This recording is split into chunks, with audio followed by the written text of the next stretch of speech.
Hi, and welcome to this new video. How every encounter with another person reflects your inner being. How every encounter with another person reflects you. This video is about attraction between you and another person, or the rejection you feel with another person, and how all of this is a reflection of you via the other. I want to give you insights and clarity to how these dynamics work and how, eventually, every person you meet is a reflection of you. Every encounter is about you and a reflection of who you are through another person. Why? Because we need these reflections with others to gather information about ourselves and the parts of us that still need our loving care and attention to grow closer to a state of inner peace and self-love. The paradox in humans is that we want to be happy, of course, but on the other hand, apparently need a certain level of suffering, for instance through our encounters with others, to find the proper inner motivation for personal growth, expansion, and eventually healthy connections. Without these kind of experiences, we rarely create an inner energetic motivation for change. Emotions need to be energy in motion, otherwise, we tend to maintain a status quo in our lives and avoid experiences leading to personal growth, and therefore, every encounter and experience with another person is an encounter and an experience with your inner being and the parts of you that need your loving attention to grow to a state of a healthy inner and outer unity with others who are eventually a reflection of you. How does it work? How is anyone outside you, your inner side, reflected in the mirror of the outside world? We reflect, we react, we subsequently attract or reject. You respond to what the other person reflects about you. If you like another person, you like the part of you that you like in yourself and that you also recognize in the other person. In this situation, we see the other person as a blessing and appreciate them. We see the part of us we consider ourselves blessed with back in the other person's personality or appearance. If you hate the other person, you hate the part of you that you hate in yourself and recognize in the other person's personality or appearance. In this situation, we see the other person as a burden and reject them. We see the part of us we consider ourselves burdened with in the other person, and this we don't like or even hate about ourselves. In both cases, it's eventually a confrontation with our inner parts that we consider a blessing or a burden to ourselves.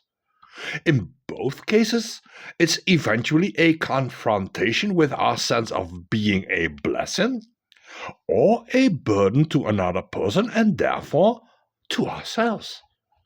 In both cases, it's eventually a confrontation with our feelings of frustration, anger, bitterness, and fury when we consider ourselves to be a burden to the other person, or being a burden to ourselves by being frustrated, etc., about who or what we are, a burden, contrasting what we would like to be or do, a blessing.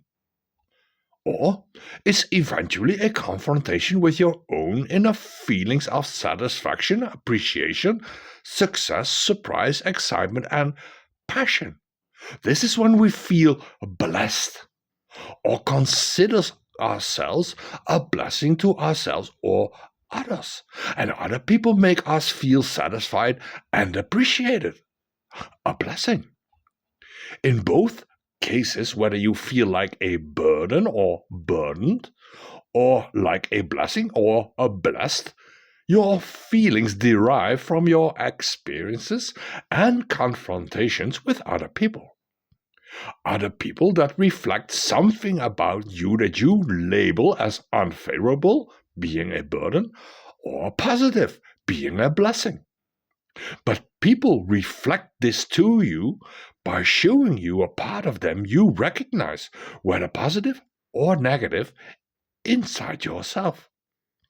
So you notice, see, and recognize an invisible part of you in the other person. Invisible in the sense unconsciously. So it's most unconsciously, and your subconscious picks up something invisible that the other person reflects about you. This means that you are part of the other person's energy, and of course vice versa, because you also reflect something invisible inside you to the other person. And this invisible stuff, poison or magic, depending on your perception of what you perceive subconsciously, is energy. Everything is energy. Energy in the form of a vibration. A vibration sent out by the other person's emotions connects with a vibrational emotion inside you at the same frequency. Therefore, you perceive the reflection, the attraction, or the rejection through the energy of emotions. Therefore, we can state that every person that we meet reflects us on an essential, invisible, and subconscious areas of our being. And these reflections, whether attraction or rejection, lead to thoughts. Thoughts that give a charge, a meaning, an explanation, a label, an identification to whatever has been reflected. Thoughts concerning attraction will lead to feelings of blessing or being blessed. Thoughts concerning rejection will lead to feelings and emotions of having to deal with a burden, being a burden to the other person or being burdened with something negative by the other person.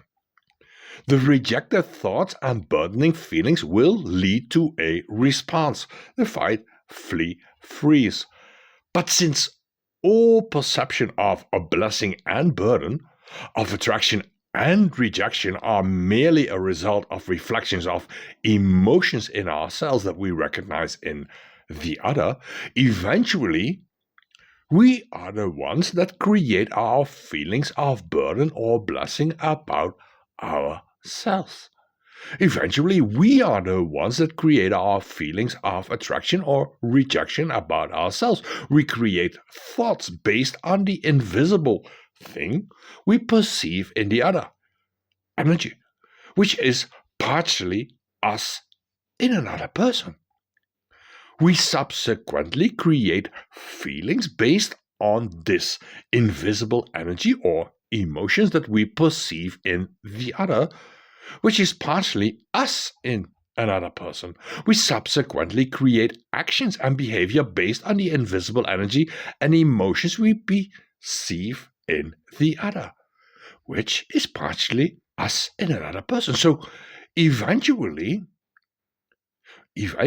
we fight, flee, or freeze because what we perceive in the other through emotions which reflects ourselves.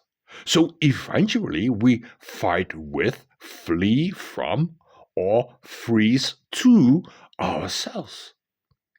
We only need the other to recognize the part in us that causes the fight, flee, or freeze. But in the end, it's us fighting us fleeing from ourselves, us freezing to ourselves. It's us dealing with our own energy and emotions through the other person.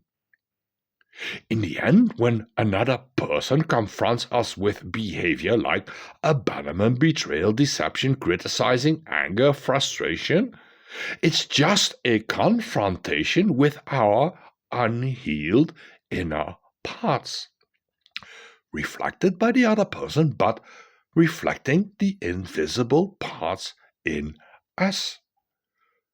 This means when we struggle in life, when we are confronted with rejection, when we believe we are a burden to the other person, eventually we are faced with parts of ourselves we are rejecting inside us.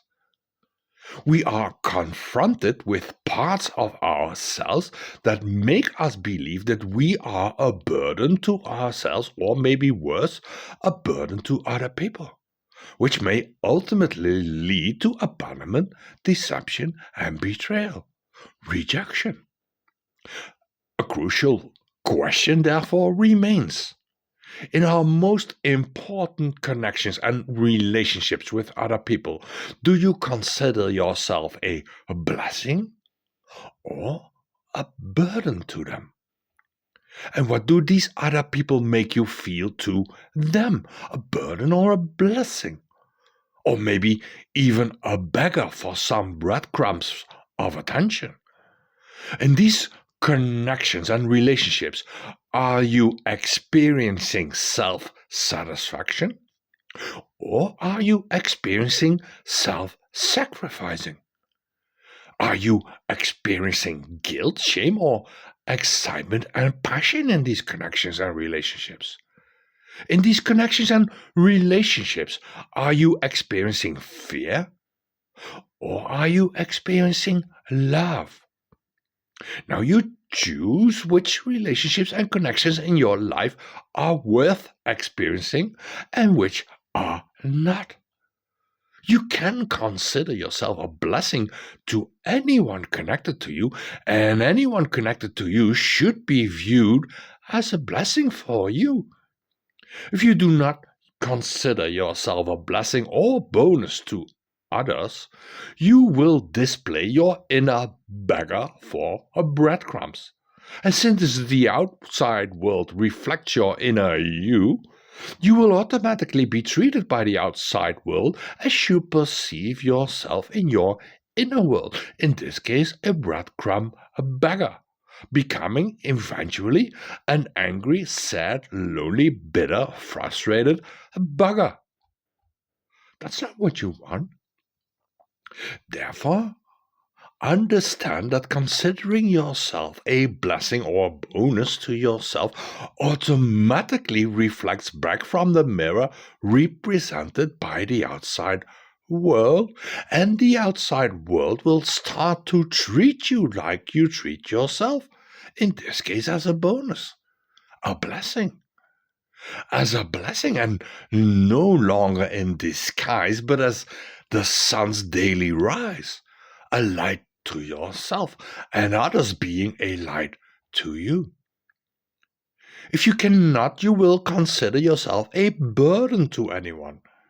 If anyone connected to you is experienced as a burden to you, maybe it is time to let go and make the letting go a blessing to both of you. You see, and this may still be somewhat hard to grasp with the mind. Eventually, in this whole world, there is only you. All others are merely reflections of you, showing up in your life merely as multiple and different versions of you, reflecting your inner being for the mere reason to have these experiences. Why? Very simple. Because it's your nature to grow, expand, and unite with your unique self reflected in everyone. To grow, to expand, and to unite, we need to be able to have experiences outside ourselves that reflect the thing we call others. Without these experiences, we would not be able to be aware. You cannot experience your own eyes through your own eyes. Therefore, you need external encounters that show you who you are and how you act through their eyes and reactions, which are eventually you and your own eyes and actions through other people to allow you to observe yourself, which you could not do without them, since your own eyes cannot experience and observe your own eyes. Your body is my body, is everybody. Eventually, you will understand that we are all one and merely reflections and different perspectives of each other, but all one in the end. Thank you for watching. See you next time.